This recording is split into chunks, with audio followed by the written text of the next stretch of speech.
السلام عليكم ورحمة الله وبركاته. الحمد لله رب العالمين، والصلاة والسلام على رسوله الأمين نبينا محمد وعلى آله وصحبه أجمعين. أعوذ بالله من الشيطان الرجيم. بسم الله الرحمن الرحيم. وإذا ضربتم في الأرض فليس عليكم جناح أن تقصروا من الصلاة إن خفتم أن يفتنكم الذين كفروا إن الكافرين كانوا لكم عدوا مبينا. گزشتہ درس میں آپ حضرات کے سامنے اس مسئلے پر گفتگو ہوئی کہ مسافر اگر سفر میں ہے تو وہ قصر کیسے کرے گا اور کتنے میل اور کتنے کلومیٹر کے حساب سے وہ نماز میں قصر کرے گا.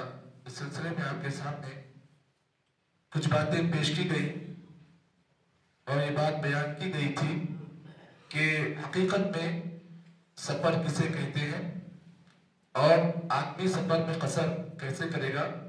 یہ سب باتیں آپ لوگوں نے اس سے پہلے سماعت کی ہیں.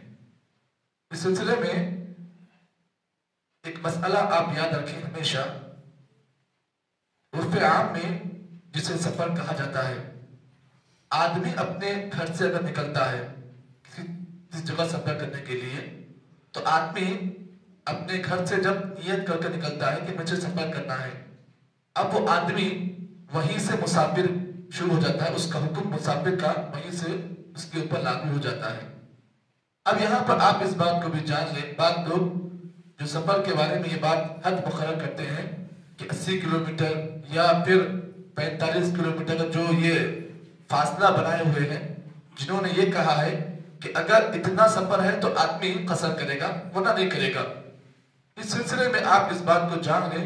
ایک حدیث آپ کو اس سلسلے میں پیش کرنے جا رہا ہوں جسے امام مسلم میں صحیح مسلم میں اور راوی حدیث حضرت علی رضی اللہ تعالیٰ عنہ کہتے ہیں انه خرج من قصره بالكوفة حتى اتى النقيلة فصلى بها الظهر والعصر ركعتين ثم رجع من يومه فقال اردت ان اعلمكم سنتكم. رواه مسلم.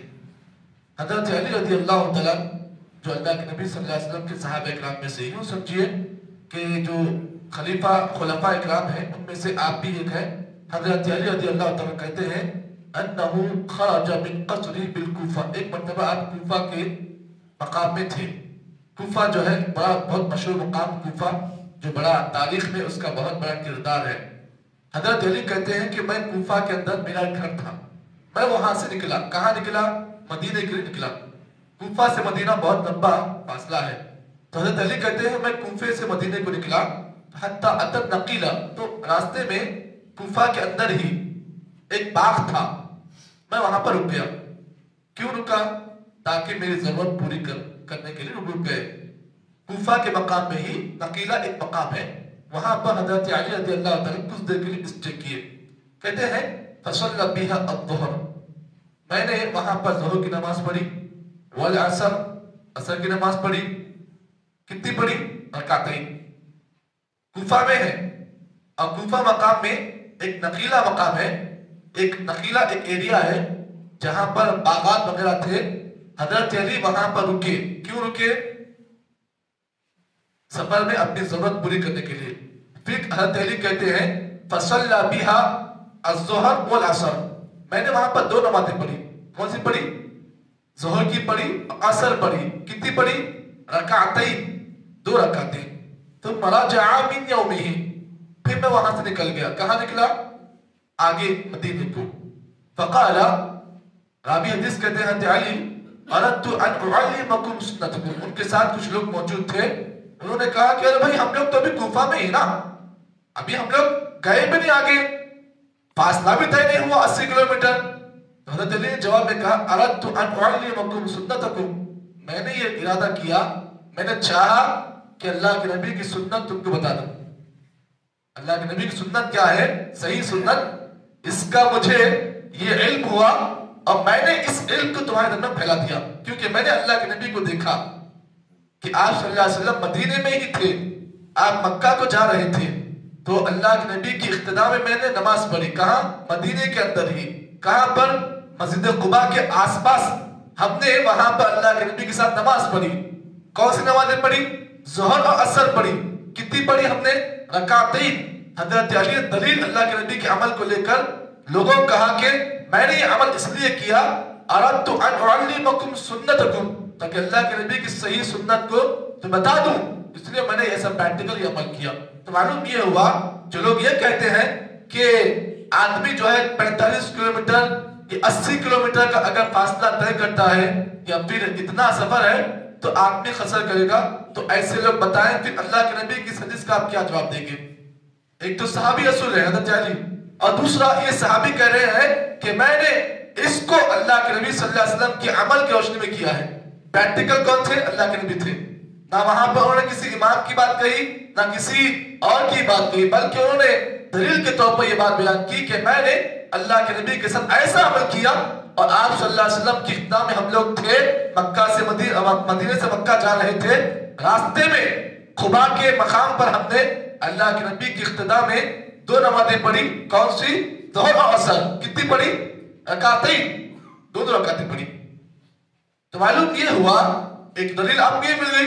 ایک دوسری دلیل آپ کے سامنے پیش کر دوں قرآن مجید کی اس آیت روشنی میں۔ اللہ نے فرمایا وَإِذَا ضَرَبْتُمْ فِي الْأَرْضِ، اللہ تعالیٰ نے کہا کہ جب تم زمین میں سفر کا ارادہ کرو، اللہ نے یہاں پر تعین نہیں کی کہ سفر تمہارا کتنا لمبا ہو۔ وَإِذَا ضَرَبْتُمْ فِي الْأَرْضِ، جب تم زمین میں سفر کے ارادے سے نکلو۔ تو یہاں پر مفسرین نے اس بات کی دلیل لی ہے کہ یہاں پر اللہ تعالیٰ نے عام بات بیان کی، خصوص بیان نہیں کیا اللہ تعالیٰ نے کہ تم سفر کتنا ہے تو تب تک تم سفر کرو، قسم کو اللہ نہیں کہا۔ جب تم عام طور پر سفر پر نکلو فَلَيْسَ عَلَيْكُمْ جُنَاحٌ أَن تَقْصُرُوا مِنَ الصَّلَاةِ، کہ تمہارے اوپر کوئی گناہ نہیں ہے تم نمازوں میں قصر کر لو۔ یہ مت سمجھ کرے ہم گناہ کا کام کیے، اللہ نے کہا تمہارے اوپر کوئی گناہ نہیں ہوگا۔ کیوں؟ اس لیے کہ اللہ تعالیٰ نے تمہارے لیے رخصت دی ہے۔ اور ایک دلیل آپ کو بتا دوں، ایک اور دلیل آپ کو بتا دوں، نبی اکرم صلی اللہ علیہ وسلم کے زمانے میں ایسا ہوا کہ صحابہ اکرام نے قطر کی نماز پڑھی، لوگوں نے کہا ارے قصر کی نماز کیوں پڑھیں، ہم تو مسافر ہیں نا، پھر قصر کیوں کریں؟ تو ایسے موقع پر اللہ کے نبی نے کہا کہ اللہ کی طرف سے جو رخصت تم کو ملتی ہے، رخصت جو ملتی ہے تم کو، اس رخصت کو لے لو، تمہارے حق میں یہ بہتر ہے۔ تو معلوم یہ ہوا اللہ تعالیٰ نے اور اس کے نبی محمد عربی صلی اللہ علیہ وسلم نے جن چیزوں کو ہمارے لیے رخصت کے طور پر بیان کیا ہے، ہمیں اور آپ کو چاہیے ان رخصت کی چیزوں کو ہم رخصت کے درجے میں رکھ کر اس پر عمل کریں۔ ایک اور دوسری حدیث جو حضرت جبیر بن نفیر جو ایک صحابی رسول ہے، اسے بھی امام مسلم روایت کیا، دیکھیے دو حدیث سے بیان کر رہا ہوں، یہ بھی صحیح مسلم کی روایت کہتے ہیں قلشت مع شرحبیل بن سمت الى قرية على رأس 17 ميلا او 18 ميلا فصلى ركعتين فقلت له فقال رأيت عمر بن الخطاب يصلي بالحليفة ركعتين وقال انما فعلت كما رأيت النبي صلى الله عليه وسلم يفعل، رواه مسلم۔ حضرت جبیر بن نفیر ایک اللہ کے نبی کے بڑے مشہور صحابی ہیں، کہتے ہیں خرجت مع شرحبیل بن سمت کہ میں ایک مرتبہ شرحبیل جو اللہ کے نبی کے بڑے صحابی ہیں میں ان کے ساتھ نکلا۔ کون نکلے؟ جبیر بن نفیر، یہ شرحبیل کے ساتھ نکلے۔ کہاں نکلے؟ الى قرية على رأس 17 میلا، ایک ہوتا ہے کلومیٹر، ایک ہوتا ہے میل، دونوں میں فرق ہوتا ہے، کلومیٹر اور میل میں تھوڑا موٹا فرق ہوتا ہے۔ تو حضرت جبیر کہتے ہیں ہم شرحبیل کے ساتھ نکلے ایک گاؤں کی طرف، قریہ مطلب ولیج، ایک گاؤں کو نکلے، اور ولیج کہاں تھا وہ؟ علی رأسی 17 میلا، ایک میل کتنے کا ہوتا ہے؟ ایک میل 36 کلومیٹر ایک میل ہوتا ہے، میل جو ہوتا ہے نا میل 36 کلومیٹر ایک میل ہوتا ہے، اور 18 میلا راوی کہتے ہیں میں اندازہ نہیں رکھ سکتا کہ 17 میل یا 18 میل کچھ تھا وہ گاؤں۔ اس کے بعد فصلى ركعتين، ہم نے وہاں پر 2 نمازیں پڑھی۔ فقلت له، شرحبیل کہتے ہیں کہ میں نے جبیر سے پوچھا تو انہوں نے کہا رأیت عمر بن الخطاب، انہوں نے کہا کہ میں نے حضرت عمر بن الخطاب کو دیکھا یصلی بالحلیفۃ رکعتین، کہ انہوں نے حلیفہ مقام پر 2 نمازیں پڑھی۔ وقال انما فعلت کما رأیت نبی صلی اللہ علیہ وسلم، انہوں نے کہا کہ میں نے یہ کام اس لیے کیا جیسے کہ اللہ کے نبی صلی اللہ علیہ وسلم نے بھی اس عمل کو کیا ہے۔ یہ دونوں حدیثیں میں نے آپ حضرات کے سامنے پیش کی ہیں، باتیں بہت ساری ہیں، اگر میں آپ کے سامنے محدثین کے اقوال پیش کر دوں باتیں بہت لمبی ہو جائیں گی، بہت سارے اقوال ہیں اس مسئلے میں، بڑے بڑے محدثین نے بڑی بڑی کتابیں لکھی ہیں، لیکن کسی نے بھی یہ نہیں کہا کہ آدمی جو ہے 45 کلومیٹر یا 80 کلومیٹر کا فاصلہ طے کرے گا تو تبھی آدمی مسافر ہوگا، کسی نے ایسی بات نہیں کہی ہے۔